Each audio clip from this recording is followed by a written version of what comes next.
Hello दोस्तों, कैसे हो आप सभी। आशा करती हूँ आप सभी स्वस्थ होंगे। मैं आप सभी का अपने चैनल हिंदी क्लासेस में बहुत बहुत स्वागत करती हूँ। तो आप सभी को पता है भाई, हम चैप्टर वाइज पीवाईक्यू सीरीज कर रहे हैं। ठीक है, आदिकाल के हमने 200 पीवाईक्यू कर लिए हैं। ठीक है, आदिकाल के। ठीक है, आज हम 201 से अपने पीवाईक्यू कर रहे हैं। तो 201वां क्वेश्चन है, यानी अपनी आज की क्लास का एक क्वेश्चन है, भविष्यत कहा के रचनाकार कौन है। जो भविष्यत कहा रचना है उसके रचनाकार हमें बताना है। तो ए पुष्पदंत, बी स्वयंभू, सी धनपाल, डी सरप्पा। तो भाई सी ऑप्शन अपना ठीक रहेगा। धनपाल क्या है, भविष्यत कहा रचना के रचनाकार रहेंगे भाई। ठीक है, तो देखते हैं व्याख्या में। सी ऑप्शन बिल्कुल ठीक है। भविष्यत कहा हिंदी साहित्य के आदिकाल के अपभ्रंश भाषा के कवि धनपाल की रचना है। ठीक है, किसके आदिकाल के अपभ्रंश भाषा के कवि है धनपाल, ये याद रखना भाई। पवनचर्यु, रिठ्ठनेम्यु चर्यु तथा स्वयंभू छंद अपभ्रंश भाषा के कवि स्वयंभू की रचना है। महापुराण पुष्पदंत की रचना है। ठीक है भाई, जो महापुराण है वो किसकी है, पुष्पदंत की है। ठीक है, पवनचर्यु, रिठ्ठनेमिचर्यु तथा स्वयंभू छंद अपभ्रंश भाषा के कवि स्वयंभू की रचना है। जो स्वयंभू है ये भी अपभ्रंश भाषा के कवि है। धनपाल जी है ये भी अपभ्रंश भाषा के कवि है। ठीक है, और जो महापुराण है ये पुष्पदंत की रचना है, ध्यान रखना है। दोहा कोश सिद्ध योगी सरप्पा की रचना है। ठीक है, दोहा कोश किसकी है भाई, सरप्पा की रचना है। ज्ञात है कि सरप्पा को राहुल सांस्कृत्यायन ने हिंदी का पहला कवि माना है। भाई सरप्पा को हिंदी का प्रथम कवि किसने माना, तो राहुल सांस्कृत्यायन ने माना है। दूसरा क्वेश्चन है, विद्यापति ने कुल कितने ग्रंथों की रचना की है। ठीक है, जो विद्यापति जी है उन्होंने कुल कितने ग्रंथों की रचना की है। तो ए 10, बी 12, सी 16, डी 14। तो 16 ग्रंथों की रचना की है विद्यापति ने भी। व्याख्या देखते हैं। तिरहुत के शासक शिव सिंह के आश्रय में रहते हुए विद्यापति ने कुल 16 ग्रंथों की रचना की है। इन्हें मैथिल कोकिल भी कहा जाता है। इनकी प्रमुख रचनाएं हैं कीर्तिलता, कीर्तिपता, ठीक है, पदावली आदि भी। 203वां क्वेश्चन है, श्रृंगार काव्य है, इनमें से भी श्रृंगार काव्य हमें बताना कौन सा है। तो ए बीसलदेव रासो, बी परमार रासो, सी पृथ्वीराज रासो, डी जयमंग जस चंद्रिका। तो भाई बीसलदेव रासो क्या है, एक श्रृंगार काव्य रहेगा। तो ए ऑप्शन अपना बिल्कुल ठीक है। आदिकालीन साहित्य में बीसलदेव रासो श्रृंगार काव्य है। क्या है भाई, आदिकाल साहित्य में जो बीसलदेव रासो हो वो क्या है, एक श्रृंगार काव्य है। जबकि परमाल रासो वीरता एवं उत्साह से परिपूर्ण रचना है। कौन भी, परमाल रासो है। और जयमंग जस चंद्रिका मधुकर कवि द्वारा परिणित आश्रयदाता का स्तुतिपरक काव्य है। और पृथ्वीराज रासो चंद्रबरदाई द्वारा लिखित प्रबंध काव्य है। पृथ्वीराज रासो क्या है, एक प्रबंध काव्य है भाई। 204वां क्वेश्चन है, निम्नलिखित में से कौन सी रचना पुष्पदंत की नहीं है। ठीक है भाई, पुष्पदंत की कौन सी रचना नहीं है इनमें से, ये हमें बताना है। तो ए महापुराण, बी नय कुमार चर्यु, सी जसहर चर्यु या डी पवन चर्यु। तो पवन चर्यु क्या है, पुष्पदंत की रचना नहीं है, ये स्वयंभू की रचना रहेगी भाई। व्याख्या देखते हैं। पवनचर्यु पुष्पदत्त की रचना नहीं है बल्कि स्वयंभू की रचना है। स्वयंभू की अन्य रचनाएं रिठ्ठनेमिचर्यु, स्वयंभू छंद आदि है भाई। जबकि महापुराण, नय कुमार चर्यु एवं जसर चर्यु ये पुष्पदंत की रचनाएं रहेंगी। 205वां क्वेश्चन है, सरप्पा का संबंध निम्न में से किससे है। जो सरप्पा है उसका संबंध किससे है भाई। तो सिद्ध साहित्य से, बी रासो साहित्य से, सी नाथ साहित्य से, डी जैन साहित्य से। तो ए ऑप्शन अपना ठीक रहेगा। जो सरप्पा है उनका संबंध भाई सिद्ध साहित्य से रहेगा। आगे है, आदिकालीन कवि सरप्पा का संबंध सिद्ध साहित्य से है। सरप्पा को राहुल सांस्कृत्यायन ने हिंदी का प्रथम कवि स्वीकार किया है। रासो साहित्य से चंद्रबरदाई, जगनिक, नरपितनालय आदि रचनाकार संबंधित है भाई। ठीक है, रासो साहित्य से कौन कौन है, चंद्रबरदाई, जगनिक, नरपतिनाल, ये क्या है, रासो साहित्य से संबंधित है। नाथ साहित्य से गोरखनाथ, चरपटनाथ, चौरंगीनाथ आदि संबंधित है। तथा जैन साहित्य से शालिभद्र सूरि, जिनदत्त सूरी, आचार्य देवसेन, आसगु, विजय सेन सूरी आदि संबंधित है भाई। ठीक है, आगे है क्वेश्चन 206वां। निम्नलिखित में से कौन शिलांकित कृति है? ठीक है भाई, जो शिलाओं पर अंकित कृति है वो हमें बताना है। तो ए पाहुड़ दोहा, बी राउलबेल, सी प्राक्त पेंगलम, डी वर्ण रत्नाकर। तो बी ऑप्शन अपना ठीक रहेगा, राउलबेल क्या है शिलांकित कृति रहेगी भाई।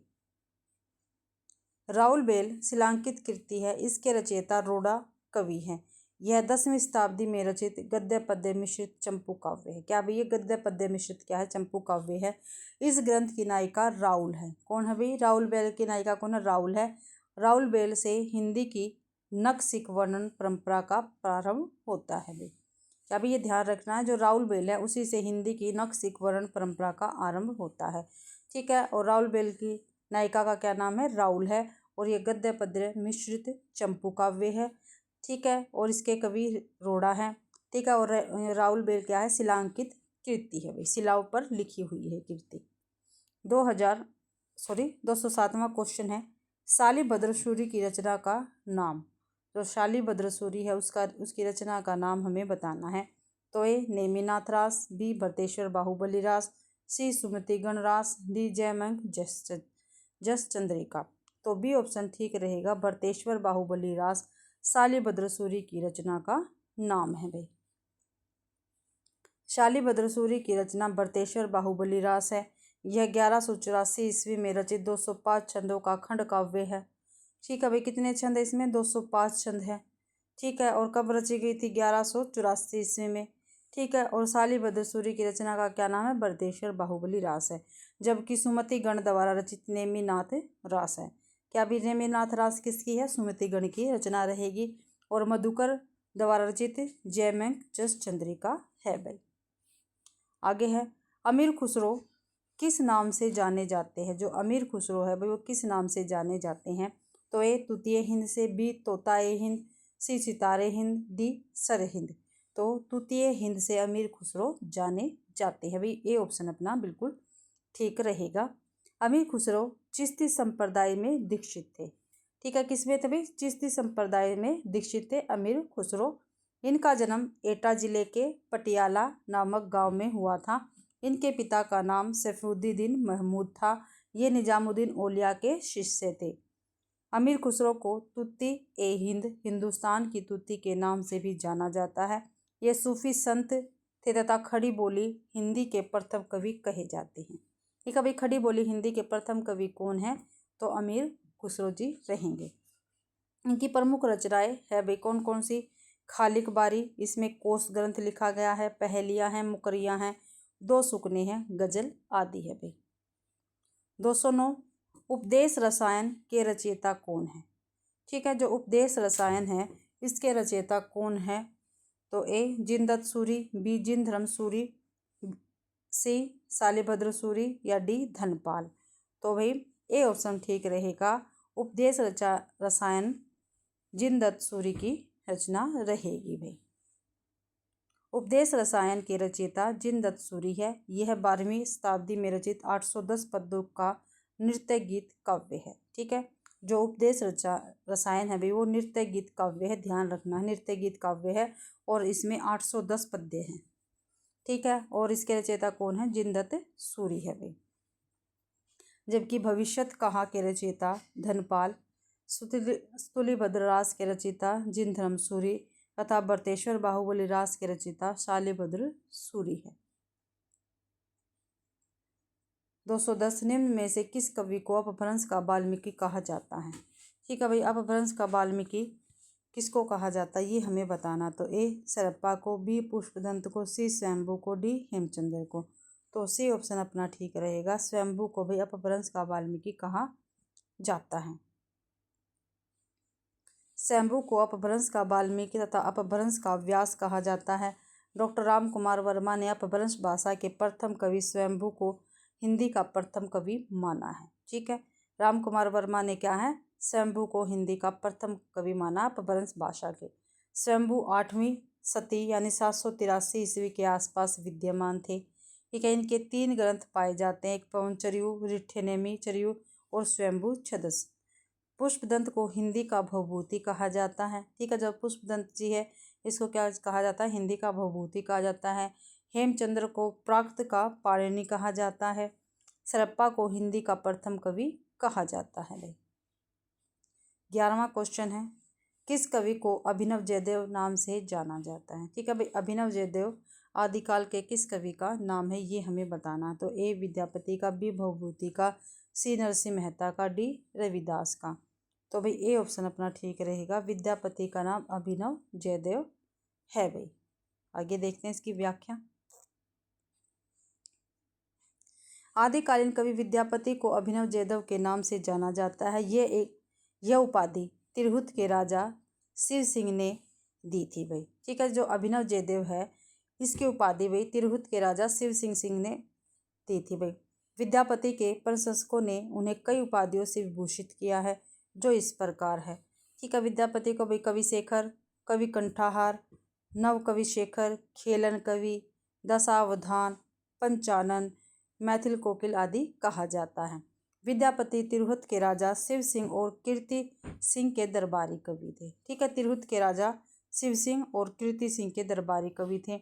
इनके द्वारा रचित ग्रंथ निम्न है, 1 पदावली, 2 कीर्तिलता, 3 कीर्ति पताका, 4 भूपरिक्रमा, 5 पुरुष परीक्षा, 6 लिखनावली आदि भाई।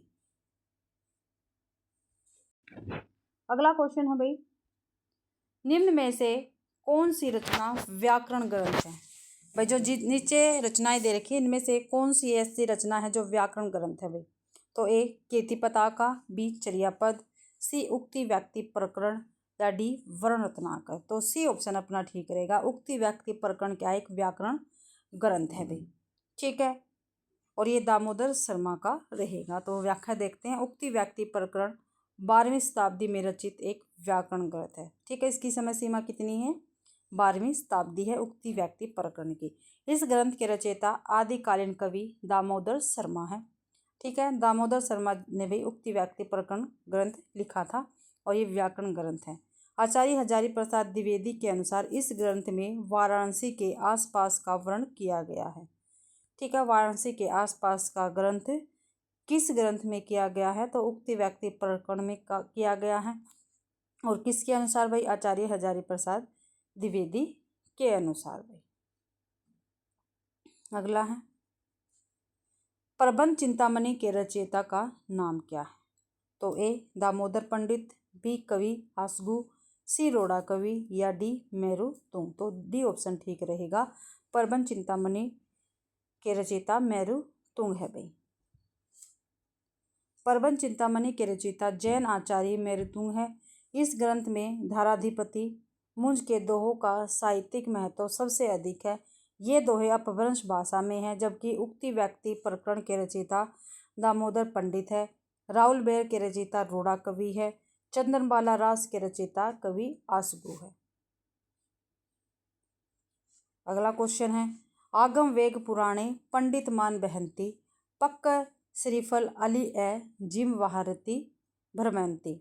ये काव्य पंक्तियों किसकी है। ठीक है भाई, ये काव्य पंक्तियां हमें बतानी है किसकी है। आगम वेग पुराण पंडित मान बहंती पक्का श्रीफल अली ए जिम वहारते भ्रमंती। तो ये काव्य पंक्ति हमें बतानी है किसकी है। तो ए सरप्पा की, बी कणप्पा की, डी सी डोंबिप्पा की या डी कुकुरिप्पा की। तो बी ऑप्शन ठीक रहेगा, ये पंक्ति कणप्पा की रहेगी भाई। आगे काव्य पंक्तियां दे रखे हैं और काव्यकार है, तो देखते हैं। आगम वेग पुराणे पंडित मान वहंती पक्का श्रीफल अलिल अलिया जिम वहरती भ्रमंती। तो ये कणप्पा की है। गंगा जमुना माझरे बही नाई ताही पुडली मातंगी पोयाली ले पार करई। ये डोंबिप्पा की रचना है। जही मन पवन न संचरी रवि शशि नाहि प्रवेश तही वत चित्त विश्राम करूं सरह कही उवेश। ये सरप्पा की और काफी महत्वपूर्ण पंक्तियां हैं भाई। आगे है, ससुरी नींद गेल बहुड़ी जागर कानड़ चोर निकला गई मांगन दिवसई बुहणी काढ़ी ढेर भा रति भई कामरू जाए। ये कुकुरिप्पा की पंक्ति रहेगी भाई। अगला क्वेश्चन है, रचना काल की दृष्टि से निम्नलिखित कवियों का सही अनुक्रम हमें बताना है। तो पुष्पदंत, अद्यमान, स्वयंभू, हेमचंद्र। तो सबसे पहले स्वयंभू आएंगे, सी ऑप्शन अपना ठीक रहेगा।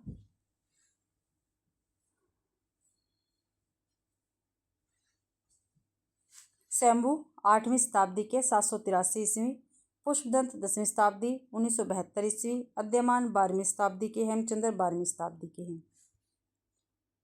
216 क्वेश्चन है अपना, डिंगल कवियों की वीर गाथाएं, निर्गुणिया संतों की वाणियाँ, कृष्ण भक्त या रागानुराग भक्ति मार्ग के साधकों के पद, राम भक्त या वेदी भक्ति मार्ग के उपासकों की कविताएं, सूफी साधना से पुष्ट मुसलमान कवियों के तथा ऐतिहासिक हिंदू कवियों के रोमांस और रीति काव्य, ये 6 धाराएं अपभ्रंश कविता का स्वाभाविक विकास है। यह कथन किसका है? तो ये हजारी प्रसाद द्विवेदी का कथन रहेगा। इन्होंने भाई जो अपभ्रंश कविता है उसकी 6 धाराएं मानी थी और इन 6 धाराएं यहाँ बता रखी हैं। ठीक है, डिंगल कवियों की वीर गाथा 1, निर्गुण संतों की वाणियाँ 2, कृष्ण भक्त या रागानुराग भक्ति के साधक के पद 3, राम भक्ति या वैदी भक्ति मार्ग के उपासकों की कविताएं 4, सूफी साधना से पुष्ट मुसलमान कवियों के तथा ऐतिहासिक हिंदी कविताओं के रोमांस, ठीक है, और रीति काव्य, ठीक है, ये 6 हैं। ठीक है, 6 धाराएं अपभ्रंश कविता का स्वाभाविक विकास है। 6 धाराएं किसने मानी है? हजारी प्रसाद द्विवेदी ने मानी और इन्हीं का ये कथन रहेगा। आगे देखते हैं, कुंडलिनी के उद्भूत होने पर जो विस्फोट होता है उसे क्या कहते हैं? भाई, कुंडलिनी के उद्भूत होने पर जो विस्फोट होता है उसे क्या कहते हैं? तो ए नाद, बी बिंदु, सी प्रकाश, डी सिद्धि। तो उसको नाद कहते हैं। क्या कहते हैं? नाद कहते हैं। व्याख्या देखते हैं, कुंडली के उद्भूत होने पर जो स्फोट होता है उसे नाद कहते हैं। नाद और बिंदु संज्ञाएं व्रजयान सिद्धों में बराबर चलती रही। गोरख सिद्धांत में इसका उल्लेख मिलता है। नाद और बिंदु के योग से जगत की उत्पत्ति सिद्ध और हठ योगी दोनों मानते हैं। नाद संप्रदाय में हठ योग मूलतः देह शुद्धि का साधन है। योगी देह शुद्धि और प्राणायाम से मन एकाग्र कर लेने के पश्चात कुंडलिनी को जागृत करता है। महाकुंडली में ही व्याप शक्ति का समाहार होता है। घट के भीतर चक्रों की कल्पना की गई है जिनसे होती हुई कुंडली ब्रह्मांड तक पहुंचकर सिद्धि की अनहद घोष करती है। भाई, तो 218वां क्वेश्चन है, रचना और रचनाकारों को भी क्या करना, हमें सुमेलित करना है। तो इसको हम साथ में ही ले लेंगे। ठीक है,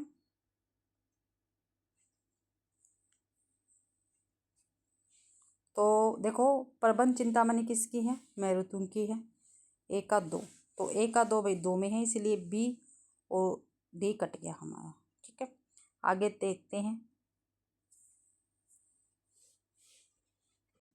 दूसरा है रणमल चंद, ये श्रीधर की है। ठीक है, तो बी का 1, तो अपना भाई बी का 1 ये रहा। ए ऑप्शन ठीक रहेगा, सी भी कट जाएगा। आगे देखते हैं, सी है जयचंद प्रकाश, ये भट्ट केदार की रहेगी भट्ट। सी का 4, जयमंक जस चंद्रिका, ये मधुकर कवि की रहेगी। तो डी ऑप्शन अपना ए ऑप्शन बिल्कुल ठीक रहेगा। ए ऑप्शन बिल्कुल ठीक है। यहाँ भी देख लेते हैं, प्रबंध चिंतामणि, इसका प्रकाशन हुआ था 1304 ईस्वी में। रचनाकार है मेरुतुंग, जैनाचार्य मेरुतुंग। रणमल छंद है, इसका प्रकाशन हुआ था 1454 ईस्वी में। श्रीधर इसके रचनाकार रहेंगे। जयचंद्र प्रकाश 1224 ईस्वी इसके प्रकाशन रहेगा, भट्ट केदार। जयमंक जस चंद्रिका 1243 ईस्वी प्रकाशन है इसका, मधुकर कवि इसके रचनाकार रहेंगे। लखन सेन पद्मावती 1459 में इसका प्रकाशन हुआ और दामोदर कवि की रचना रहेगी। भाई, अगला क्वेश्चन है, पुरुष परीक्षा किस कवि की रचना है? जो पुरुष परीक्षा है वो किस कवि की रचना है, ये हमें बताना है। तो ए ज्योतिश्वर ठाकुर की, बी गोरखनाथ की, सी विद्यापति की, डी आचार्य देवसेन की। तो पुरुष परीक्षा भाई विद्यापति की रचना रहेगी। आगे है, पुरुष परीक्षा विद्यापति की रचना जो संस्कृत भाषा में विद्यापति की अन्य महत्वपूर्ण रचनाएं है। जो पुरुष परीक्षा भाई संस्कृत भाषा की रचना है। ठीक है, और संस्कृत भाषा में अन्य रचनाएं देखो, सेव सर्वस्व सार है, गंगा वाक्यावली है, दुर्गा भक्त तरंगिणी है, भू परिक्रमा है, दान वाक्यावली है, विभाग सार है, लिखनावली है, गया पतलक, वर्णकृत्य इत्यादि। ये संस्कृत भाषा की रचनाएं हैं विद्यापति की जी। अवध भाषा में कीर्तिलता 13वीं शताब्दी तथा कीर्ति पताका यह अवध भाषा में। मैथिली भाषा में पदावली 1413 ईस्वी में तथा गोरक्ष विजय ये क्या है, एक नाटक है। देवसेन के ग्रंथ श्रावकाचार, न्यायचक्र, दर्शनसार, भाव संग्रह, आराधनासार, तत्वसार तथा साव्य धम्य दोहा इत्यादि है भाई। और गोरखनाथ के काव्य ग्रंथ देख लेते हैं।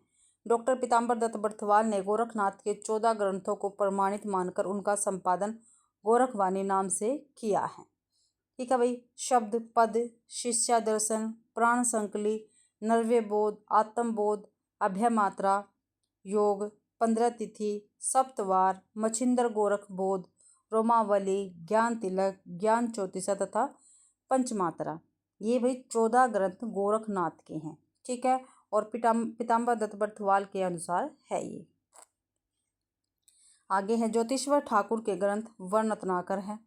ठीक है। नोट है, डॉक्टर नगेंद्र देवसेन कृत शावकाचार को हिंदी की प्रथम रचना मानते हैं।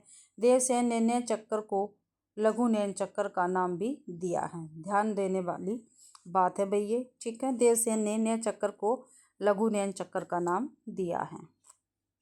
आगे है 220वां क्वेश्चन है, निम्नलिखित में से कौन सा विद्वान पृथ्वीराज रासो को सर्वथा अप्रमाणिक ग्रंथ मानने वालों में शामिल नहीं है। ठीक है। जिन्होंने अप्रमाणिक ग्रंथ माने हैं उसमें शामिल नहीं है भाई। घुमा के क्वेश्चन पूछा गया है, ध्यान रखना है। तो रामचंद्र शुक्ल ने अप्रमाणिक माना था। ठीक है। मोहनलाल विष्णु पांडे नहीं, ये देखते हैं भाई। गौरी शंकर हरिचंद्र ओझा ने अप्रमाणिक, डॉक्टर बुलर ने भी अप्रमाणिक माना था। तो बी ऑप्शन अपना ठीक रहेगा। मोहनलाल विष्णु पांडे ने इनको क्या है, अप्रमाणिक नहीं माना, इन्होंने प्रमाणिक माना था।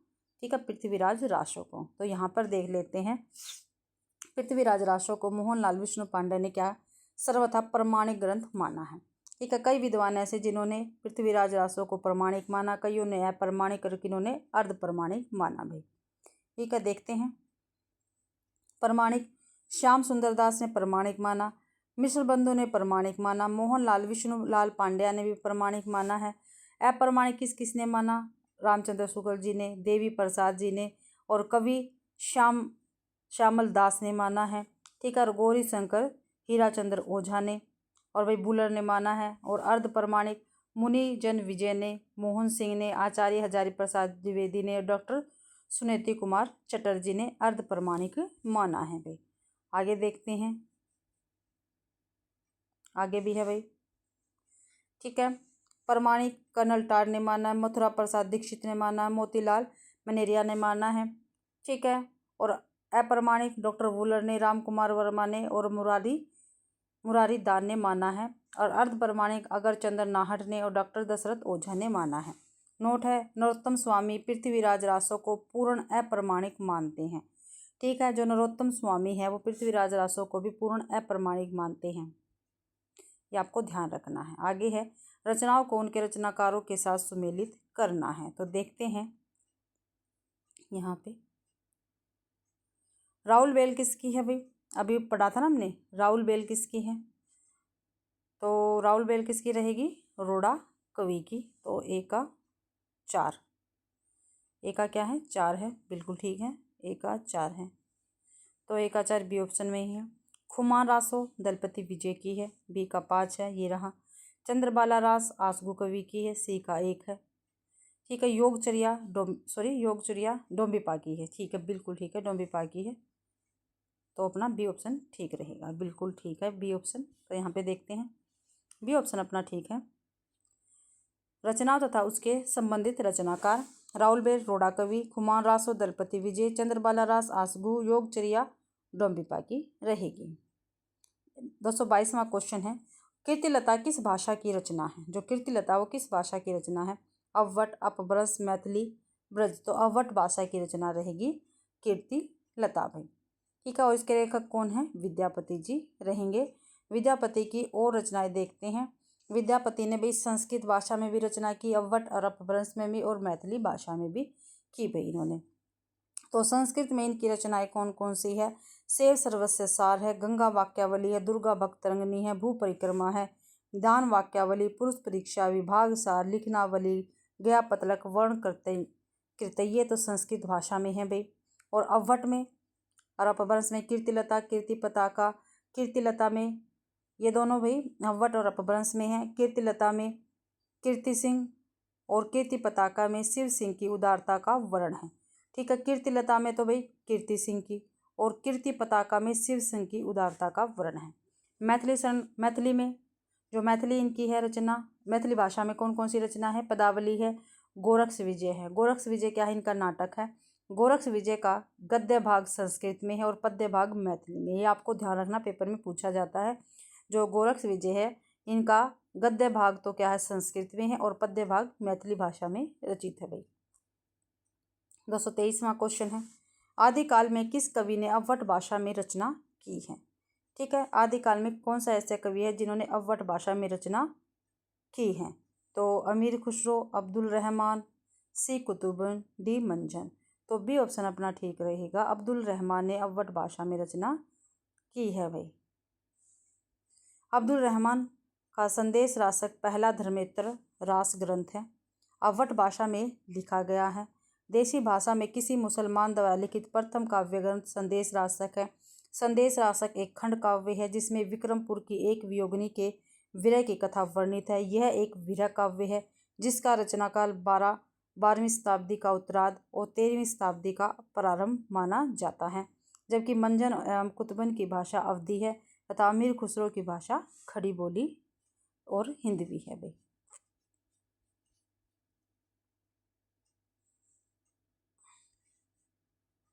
124वां क्वेश्चन थोड़ा ब्लर है, आप एडजस्ट कर लेना भाई।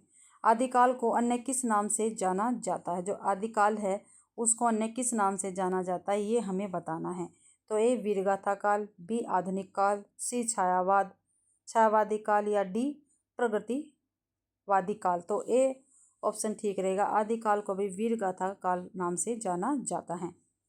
आदिकाल को वीरगाथा काल नाम से भी जाना जाता है। विभिन्न विद्वानों ने आदिकाल का नामकरण इस प्रकार किया है। ठीक है, आदिकाल को चारण काल किसने कहा भाई? डॉक्टर ग्रेसन ने कहा है।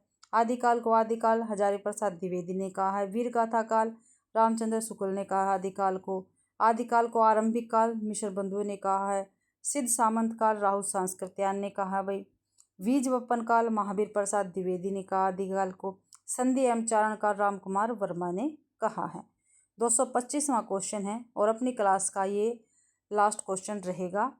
आज हमने 25 क्वेश्चन कर लिए हैं भाई। इसके अकॉर्डिंग निम्नलिखित कवियों का सही कालक्रम क्या है बताना हमें। तो सरप्पा, सोमप्रभ सूरी, गोरखनाथ, हेमचंद्र। तो सबसे पहले सरप्पा आएंगे, ये कट गए। ठीक है, उसके बाद आएंगे गोरखनाथ, तो ये रहा सी ऑप्शन ठीक है। फिर हेमचंद्र, फिर सोमप्रभ सूरी है, सी ऑप्शन ठीक रहेगा। यहाँ पे देखते हैं सरप्पा 769 में राहुल सांस्कृत्यायन के अनुसार है। गोरखनाथ 845 में राहुल सांस्कृत्यायन के अनुसार। हेमचंद्र 1088 में यानी 11वीं शताब्दी में। सोमप्रभ सूरी 1184 ईस्वी में यानी 12वीं शताब्दी में भाई। ठीक है, तो इसी के साथ भाई आज की अपनी क्लास के 25 क्वेश्चन कंप्लीट होते हैं। ठीक है, आशा करती हूँ भाई आप सभी को ये क्लास पसंद आई होगी। अगर आप सभी को ये क्लास पसंद आती है तो प्लीज़ मेरी वीडियो को ज़्यादा से ज़्यादा शेयर करो, जिस बच्चे को ज़रूरत है उसके पास पहुँचाओ। कभी मैं और भाई कमेंट करना ना भूलें। और मेरा चैनल नया है तो प्लीज़ मेरे चैनल को भी सब्सक्राइब ज़रूर करें। आप सभी का मेरी क्लास देखने के लिए बहुत बहुत धन्यवाद।